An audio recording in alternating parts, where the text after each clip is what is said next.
Carol deixou seu acampamento 3 dias atrás para fazer uma trilha pela floresta.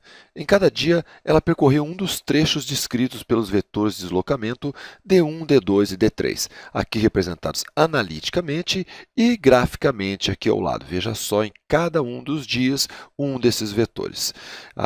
Os números dados, os valores, são distâncias dadas em quilômetros. Queremos saber a princípio, a que distância Carol se encontra do acampamento ao final do terceiro dia. E depois vamos querer saber qual é a direção desde o acampamento até a posição de Carol ao final do terceiro dia. É como se ela precisasse voltar mais rápido e nós fôssemos mandar um helicóptero buscá-la. Então precisamos saber distância e direção. Vamos pensar um pouco nisso. Veja só, já que nós vamos tratar aí de um mapa, uma espécie de mapa, um esboço, vamos estabelecer aqui um sistema de coordenadas, um referencial, isso é sempre muito importante. Esse será o eixo norte-sul, normal nos mapas, e aqui teremos o eixo oeste-leste, onde vamos, assim como no sistema cartesiano, tratar leste como positivo na horizontal e norte como valor positivo na vertical. Muito bem. Temos aqui os três vetores. Veja que nós temos apenas suas componentes. Muito bem. Então, vamos pensar aqui. O vetor D1 tem 7 unidades na horizontal, 8 na vertical. Então, são 7, vejamos, 1, 2, 3, 4, 5, 6, 7 unidades na horizontal e 8 na vertical. 1, 2, 3, 4, 5, 6, 7, 8. Muito bem, vamos então representar essas componentes aqui. 7 unidades são 7 quilômetros na horizontal e na vertical, então na horizontal em direção ao leste e na vertical em direção ao norte, ela andou, se deslocou 8 quilômetros. Veja o conceito de componentes, como é que funciona. Ela podia ter andado por essas duas componentes perpendiculares e chegado no mesmo ponto que alcançou o segundo vetor D1. Claro que ela andou muito menos, é assim que funciona a soma vetorial. Muito bem, vetor D2, nós temos aqui 6 unidades na horizontal em direção ao leste, são positivas, 6 unidades, e 2 unidades, 2 quilômetros para o norte, a gente marca aqui. No terceiro dia, ela andou segundo o vetor de deslocamento D3, 2 quilômetros para o leste e 9 quilômetros para o norte. Veja que se ela tivesse andado 9 quilômetros, fosse 9 negativo, 9 quilômetros para o sul, então ela estaria bem mais próxima do acampamento. É muito importante essa noção de coordenadas. Mas sabemos que ela andou 9 quilômetros para o norte e aí assim a história fica mais interessante. Muito bem, então aqui 9 quilômetros vamos marcar. Então, desde o início, desde o primeiro dia, pelo sentido dos vetores, nós vemos que o início da caminhada coincide com a origem do vetor D1 e a posição atual, final dessa caminhada, coincide com a extremidade do vetor D3. Vamos então determinar o vetor deslocamento, essa distância aqui, então, como se fosse em linha reta. Se nós quiséssemos buscar a Carol, então, de helicóptero, para economizar o esforço da volta, vejamos. Então, ela andaria segundo este vetor que vamos chamar do deslocamento total e vamos representar então por dt, deslocamento total. Se nós tivéssemos os módulos dos vetores D1, D2 e D3, mesmo assim não poderíamos fazer a soma escalar simples deles, porque eles não estão alinhados. Então, a soma vetorial, se deve lembrar de outros vídeos. Vamos lá, somar, dt é igual ao vetor D1, vai ser a soma de todos esses vetores. Vetor D1, D2, enquanto eu escrevo, tente lembrar como é que nós já fizemos somas vetoriais. Aqui o vetor D3, deslocamento do terceiro dia.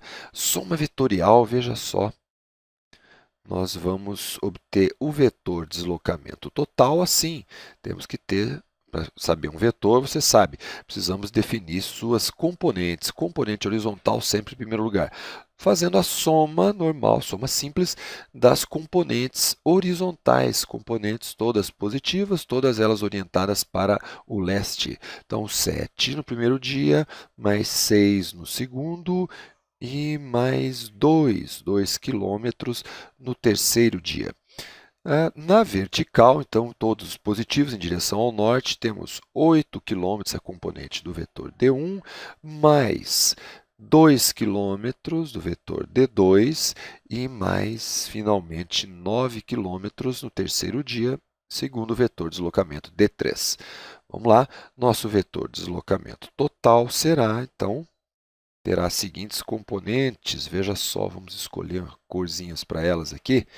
Então, no primeiro dia, componente horizontal 7 mais 6 é igual a 13 e mais 2 é igual a 15 na horizontal, seguido, então, vamos escolher uma cor.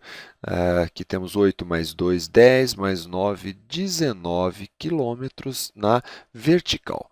19 quilômetros em direção ao norte. Bom, como é que nós vamos saber, então, o valor, o módulo do vetor dt? Já determinamos isso em outros vídeos. Você deve se lembrar, para eu saber o módulo, então vamos aqui traçar suas componentes. A componente horizontal, veja só, horizontal tem 7 quilômetros e depois mais 6. Então, aqui temos 13 quilômetros e ainda mais 2 quilômetros, isso é igual a 15 quilômetros em direção leste. E agora, então, em direção ao norte, veja só, 8 quilômetros a princípio, vai me ajudando a fazer essa soma, por favor.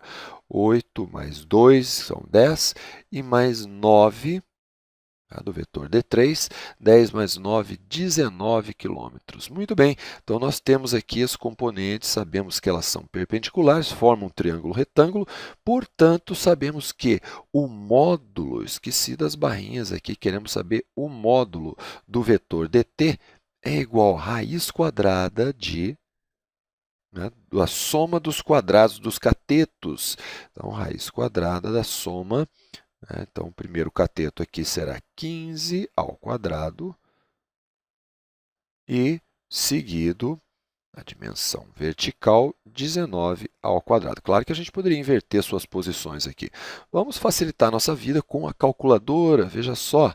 Então, temos lá, vamos deslocar um pouquinho aqui para que você possa enxergar melhor. Muito bem.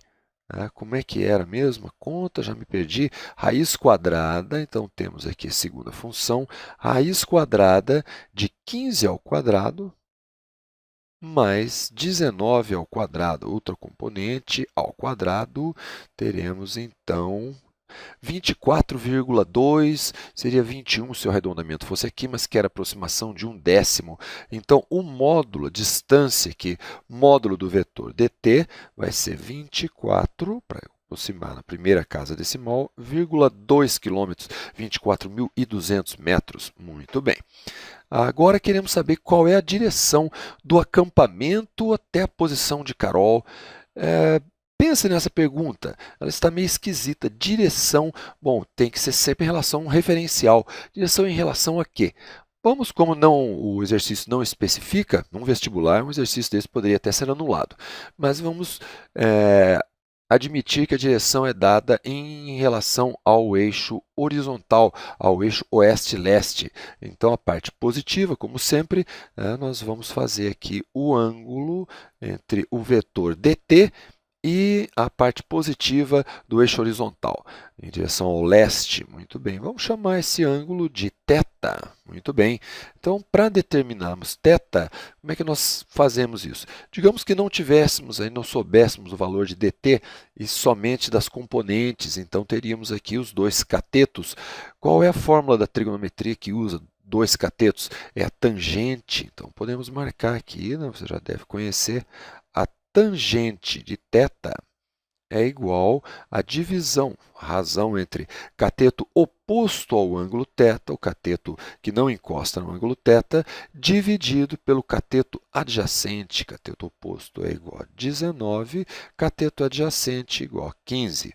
Essa é a tangente de θ. Então, sabemos que nós queremos saber o ângulo θ. O ângulo θ é o arco cuja tangente, é o ângulo cuja tangente é igual a 19/15. Então, nós fazemos assim, tangente elevado a menos 1, ou seja, arco tangente de 19 dividido por 15. Vamos mais uma vez recorrer à calculadora. É o arco tangente, que está a tecla da tangente. Tangente a menos 1 é segunda função. Tangente a menos 1 de 19, né, dividido por 15. Vamos lá. Vamos saber, então, qual é o arco, o ângulo 51,7, voltamos aqui, a direção aproximada ao valor mais próximo de grau, 51,7, podemos dizer, então, 52 graus será essa distância. Se um helicóptero for lá buscar, em relação ao eixo leste, ao leste, ele vai ter que virar o helicóptero 52 graus e seguir segundo o vetor dt. Agora temos orientação e temos a direção e o sentido, e também já calculamos o módulo. Podemos, então, chegar até a posição de Carol.